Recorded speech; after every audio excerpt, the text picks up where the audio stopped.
பாரத தேசத்தின் தேசிய கொடியையும் பகவான் ஸ்ரீ ராமரையும் சீதா பிராட்டியையும் லட்சுமணரையும் இழிவுபடுத்திய திமுகவையும் காவல்துறையும் கண்டித்து சிவகங்கை அரண்மனை வாசலில் மாபெரும் கண்டன ஆர்ப்பாட்டம் சிவகங்கை பாஜக கட்சியின் மாவட்ட தலைவர் மேப்பல் சத்யேந்திர சத்யநாதன் தலைமையில் நடைபெற்றது.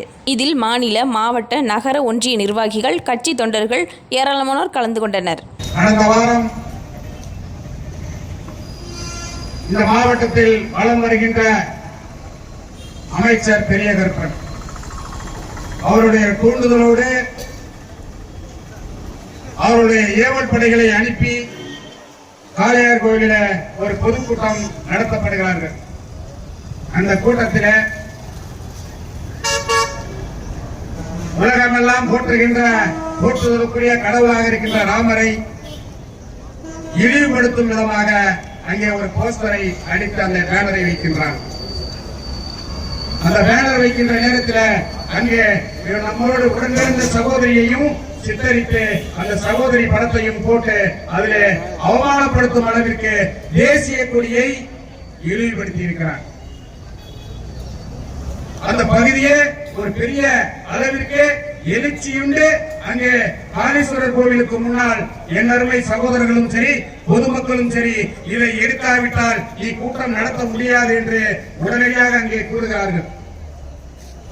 கூறுகின்ற நேரத்தில்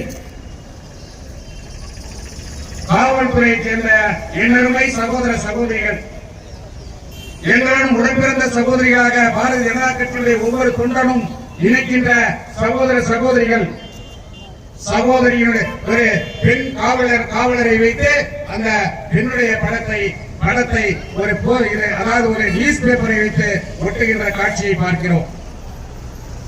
எங்களுடைய உலகம் போற்றும் தலைவர் பாரத பிரதமரையும் எங்களுடைய உலகம் போற்றுகின்ற கடவுளாக இருக்கின்ற ராமரையும் அங்கே இழிவுபடுத்தியதை ஒரு காவல்துறை அதிகாரி போய் அங்கே அதை மறைக்க ஒரு நியூஸ் பேப்பரை வச்சு மறைக்கிறீங்க. நீங்க செஞ்சது நியாயமா? உங்களுக்கே பொறுக்கல, அதை உடனடியாக மறைச்சிட்டீங்க. வாழ்த்துக்கள், நன்றிகள், நன்றிகள் பல ஆயிரம் என்ற நேரத்தில் உங்களுக்கு நன்றி சொல்ல கடமைப்பட்டிருக்கிறேன். ஆனால் அதற்கு தூண்டுகோலாக இந்த அறநிலைத்துறை அமைச்சர் என்ற போர்வையில பல ஆயிரம் கோடி சம்பாதித்து இன்று ஊழலிலே மாற்றி கோர்ட்டுக்கு அழைந்து கொண்டிருக்கின்ற பெரியகருப்பன் தூண்டுதலோடு பெரியகருப்பனுடைய கைக்கூலிகள் அந்த கூட்டத்தை முன்னின்று நடத்தி காட்டுகிறார். அந்த நடத்தி காட்டிய சிப்பாய்களை பற்றி ஒரு கால வரலாறை நீ யோசித்து பார் என்று இந்த நேரத்தில் எச்சரிக்கையாக சொல்ல கடமைப்பட்டிருக்கிறேன். ஒரு காலத்துல நீ அனுப்புற சிப்பாய்களாம் என்னை பார்த்து ஓடினவன், சரி, எங்களை பார்த்து ஓடினவன், என்னை பார்த்து சொல்ல மாட்டேன். ஓடுனானுங்க, ஓட வைக்க முடியும்.